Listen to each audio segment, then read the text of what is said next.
Alamin wassalatu wassalamu ala Rasulillah wa ala alihi wa ashabihi wa man tabi'ahum bi ihsan ila yaumiddin amma ba'd. Alhamdulillah kita lanjutkan kajian kitab Ad-Durratul Mudiyah fi Aqdi Ahli Al-Firqatir Radiyah karya Al-Imam As-Safarini rahimahullahu taala. Di hari ini kita akan selesaikan bab yang pertama. Masih tersisa 4 bait yang disampaikan oleh penulis rahimahullahu ta'ala. Kata beliau, wa kullu ma yutlabu fihi al-jazmu faman'u taqlidin bidzaka hatmu li'annahu la yuqtafa bidh-dhann lidhil hija fi qawli ahli al-fan wakila yakfil jazmu ijma'an bima yutlabu fihi inda ba'dil ulama al-jazimuna min awamil bashar famuslimuna inda ahli al-athari. Kata beliau, ini sebagai penutup dari pembahasan sebelumnya terkait dengan ma'rifatullah, mengenal Allah Subhanahu wa ta'ala.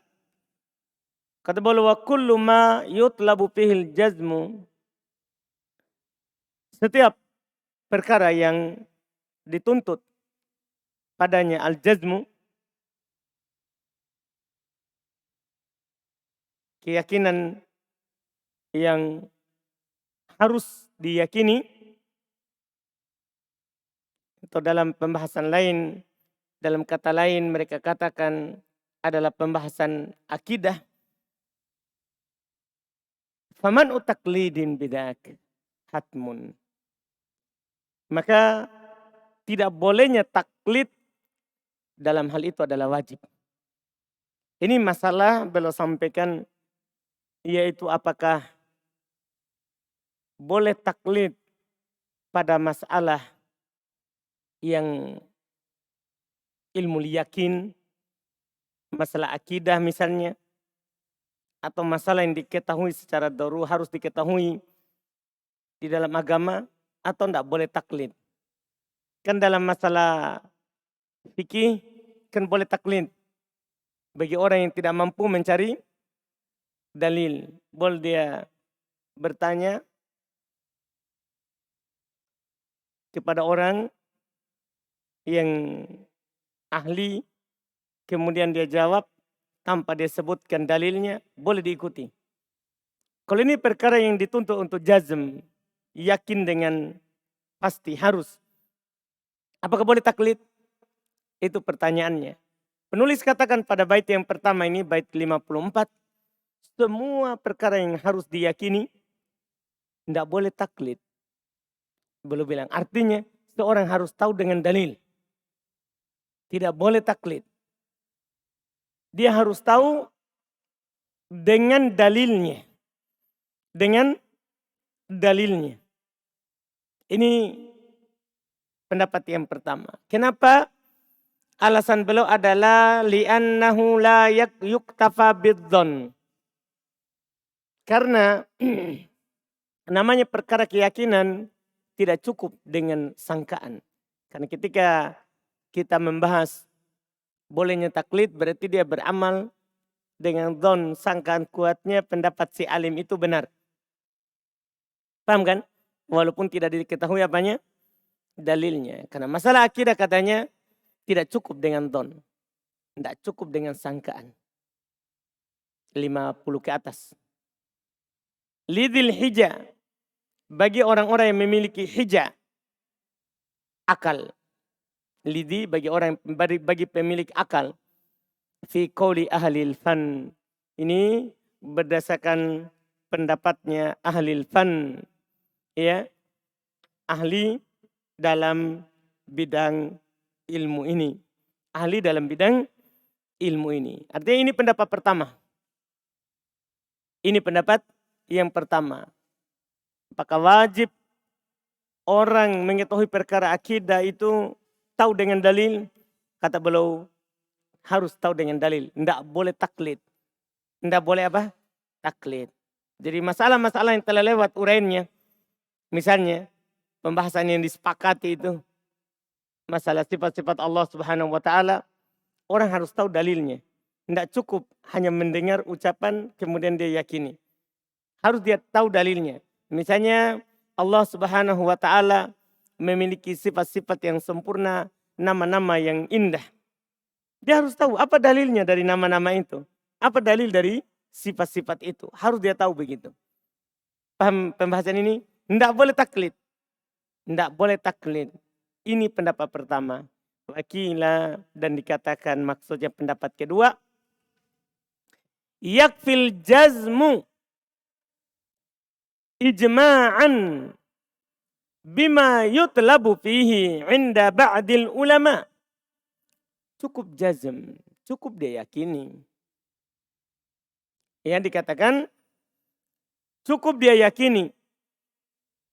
Hal tersebut ijma'an berdasarkan kesepakatan katanya bima yutlabu fihi, dengan apa yang dituntut padanya dalil inda ba'dil ulama, menurut sebagian ulama. Menurut sebagian ulama. Fal jazimuna min awamil bashar.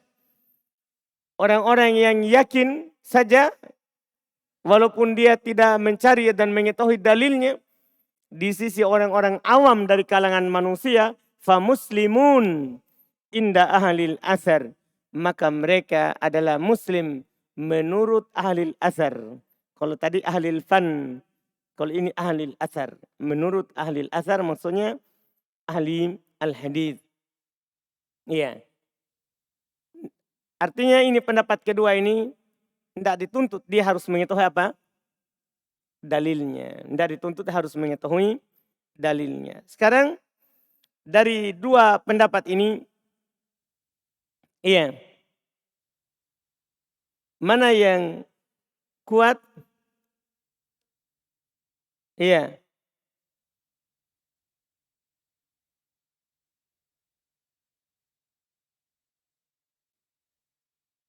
Kita perlu mengetahui dulu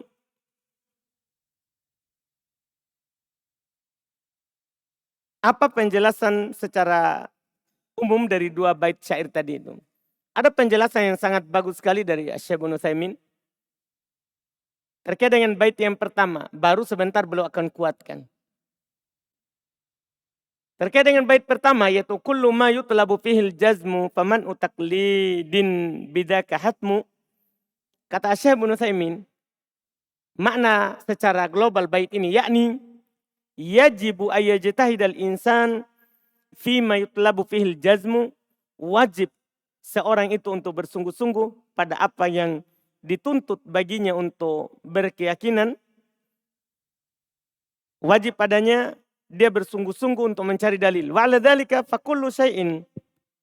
Maka di atas bait ini segala sesuatu yutlabu fihil jazmu fala tuqallat fi. Segala sesuatu yang dituntut seorang itu harus yakin pada hal itu, meyakininya, maka tidak boleh dia taklid padanya. Bal yajibu, boleh juga dibaca fala tuqallid fi, jangan kamu bertaklid padanya. Bal yajibu an ta'rifal hukma minal kitab was sunnah.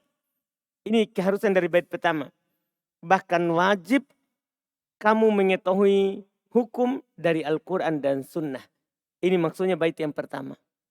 Keharusan dari pendapat ini, wa ala hadza fal awam alladzina yu'minuna billahi wa rasulihi wal yaumil akhir. Di atas bait yang pertama ini, pendapat yang pertama ini, orang-orang awam yang beriman kepada Allah dan Rasulnya serta hari akhirat, wala ya'rifuna dalil, dan mereka tidak mengetahui dalil, lakin lamma sami'ul ulama yaquluna bihadza amanu bih, tapi mereka hanya tatkala mendengar ulama berkata dengan ucapan itu dan mereka beriman terhadapnya, fa'ala kalamil muallif yakunu imanuhum laisa bisahih. Maka di atas ucapan pendapat penulis yang beliau uraikan pendapat pertama, keimanan mereka tidak sahih. Itu keharusan dari pendapat pertama. keimanan mereka tidak benar. Karena kenapa? Tidak tahu dalil. Dipahami ini? Tidak tahu dalilnya. Terus bagaimana pendapat yang kedua tadi? Wakila yakfi al-jazmu ijma'an bima yutlabu fihi inda ba'dil ulama'. Ada juga mengatakan cukup jazm, cukup yakini. Tidak perlu dia cari bersungguh-sungguh dalilnya. Yakni kata Syekh Ibnu Utsaimin, yakni yaitu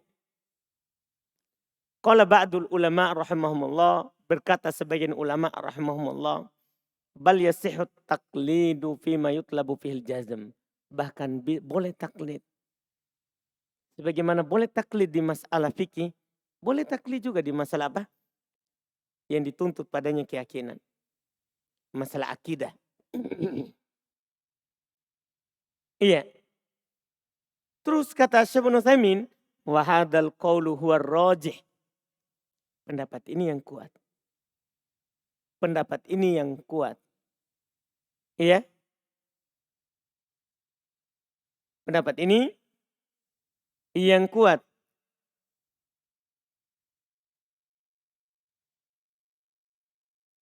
Kenapa?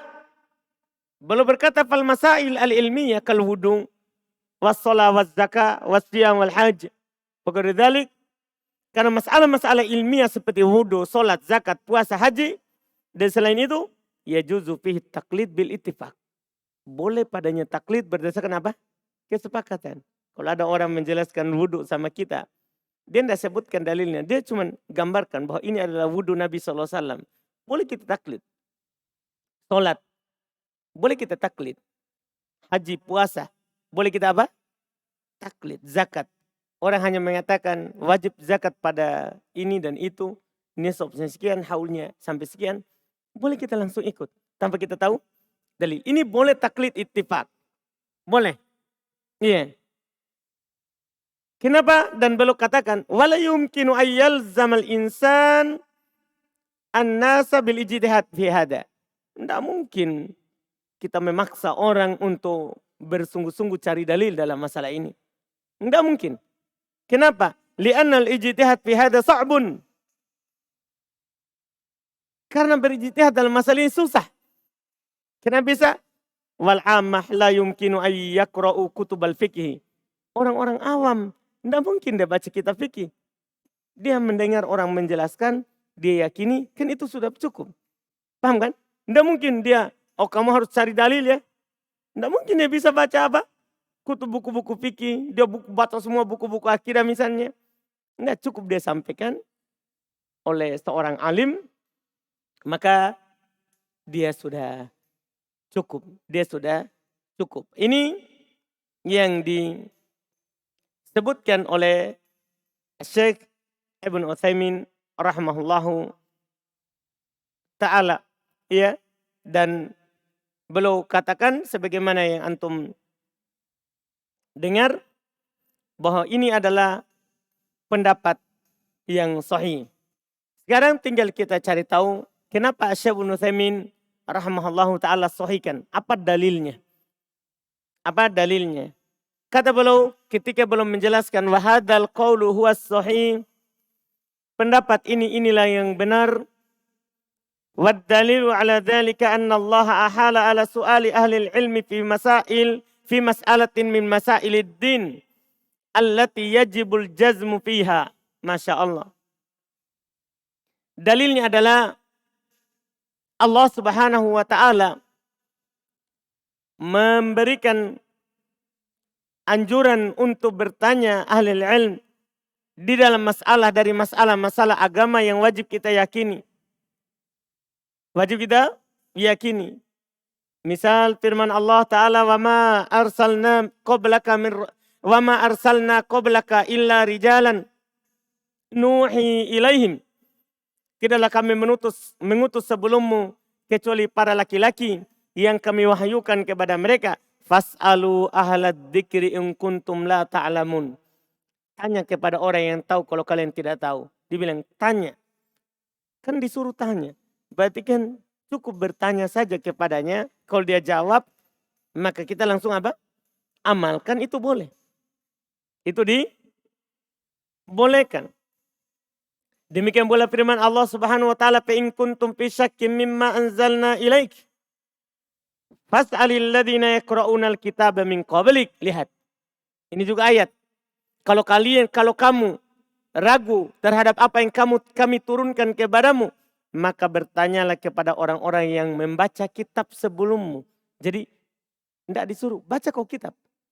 Paham ya? Kamu harus baca kitab. Enggak. Apa disuruhkan apa? Tanya kepada orang yang baca kitab. Paham kan? Kalau seandainya tidak boleh, berarti harus apa? Harus cari sendiri semuanya. Tidak boleh bertanya kepada orang. Harus berijtihad.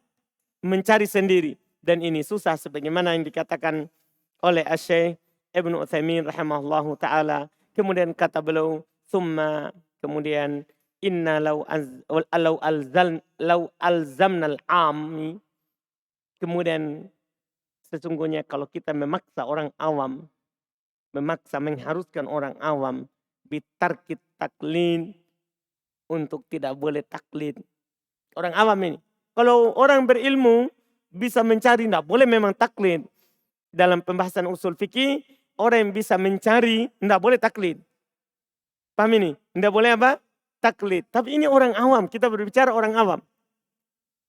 Orang awam kata Syekh Ibnu Utsaimin, kalau kita paksakan untuk tidak boleh taklid, wa iltizamul akhd bil ijtihad, dan kita mengharuskan dia berpegang dengan ijtihad, la alzamnahu bima la yatik, maka berarti kita paksa dia terhadap apa yang dia tidak mampu, ya kan? Tidak mampu, tidak semua orang, apalagi orang bukan bahasanya bahasa Arab. Iya kan? Dia baca sendiri kitab malah dia akan pahami nanti dengan pemahaman yang salah. Dia baca sendiri Quran untuk mencari keyakinan di situ, mencari. Ini kita memaksa dia di atas apa yang dia tidak mampu. Wa qad qala Allah Ta'ala, dan Allah Subhanahu wa taala telah berfirman, la yukallifullahu nafsan illa wus'aha. Allah Subhanahu wa taala tidaklah membebani seorang jiwa kecuali sesuai dengan yang dia mampu. Maka kata Syekh Ibnu Utsaimin, kembali beliau mengulang, "Fas-shawabu al-majzumu bihi huwal qaulu tsani." Maka yang benarnya, yang dipastikan dengannya adalah pendapat yang kedua. Adalah pendapat yang kedua. Wahwa anna ma yutlabu fihil jazmu yuktafa fihil bil jazmi. Bahwasanya apa yang dituntut untuk diyakini, cukup dia yakini. Sawaun ala tariqid dalil an tariqid dalil au an tariqit taqlid. Sama saja apakah itu dia dapatkan dalilnya atau dia taklid, atau dia taklid.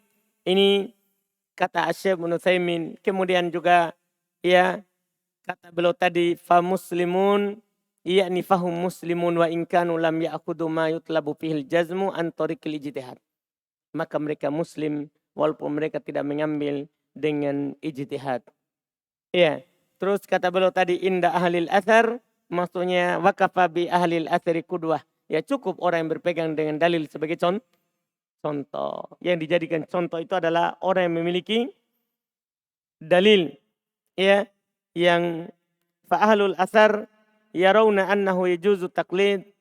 Ya, orang-orang yang berpegang dengan dalil, mereka memandang boleh taklid fima yutlabu fihil jazmu, pada apa yang diharuskan untuk diyakini, Ini yang benarnya kata Syekh Ibnu Utsaimin rahimahullahu taala. Tidak setiap masalah orang harus tahu apa dalilnya baru dia percaya, baru dia imani. Dipahami ini? Tapi cukup dijelaskan kepadanya sesuatu yang harus dia yakini, yang harus dia lakukan, maka itu sudah cukup. Tidak harus dia tanya dalilnya apa. Dan ini juga yang dipegang oleh para sahabat.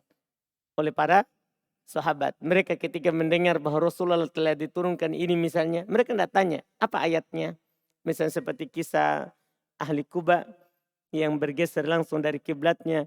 Cuman dikasih tahu oleh seorang yang berteriak, mereka lagi sholat, bahwa Rasulullah telah diturunkan hari ini, malam ini, bahwa kiblat sudah diubah ke arah Baitullah.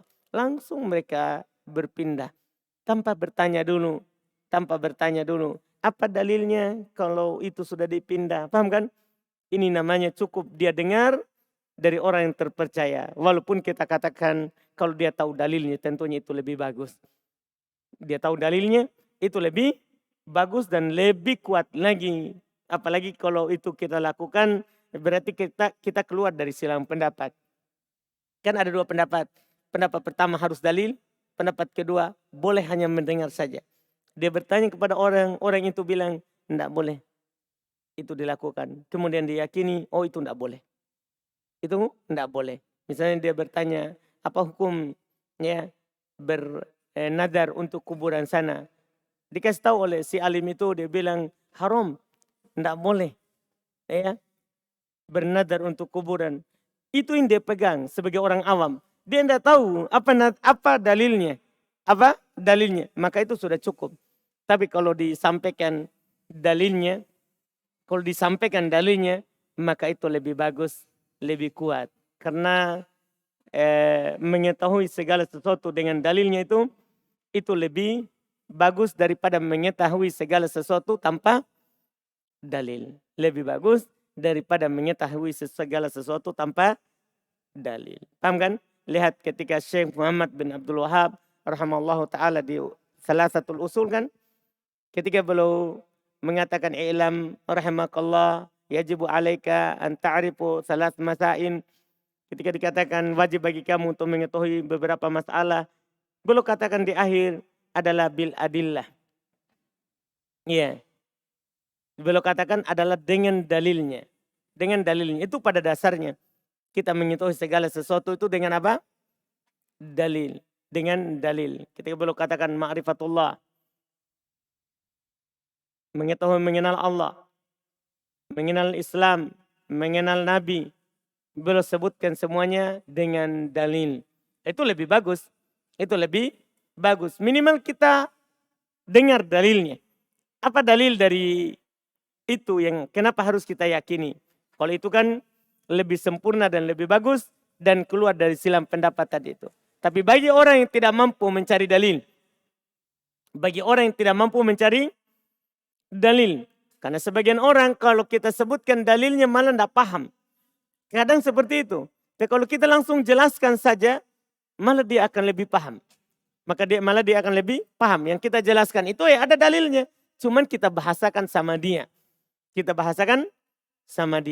Ini penutup dari bab pertama.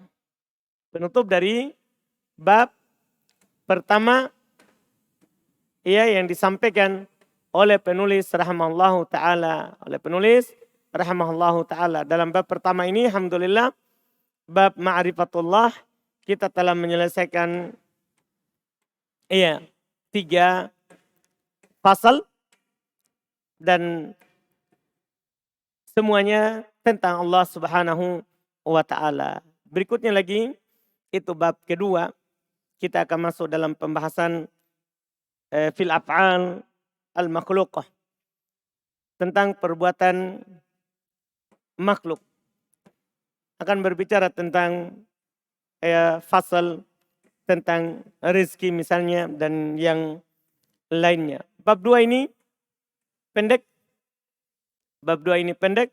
Hanya berisi satu fasal terakhir dan sebelumnya ada beberapa bait.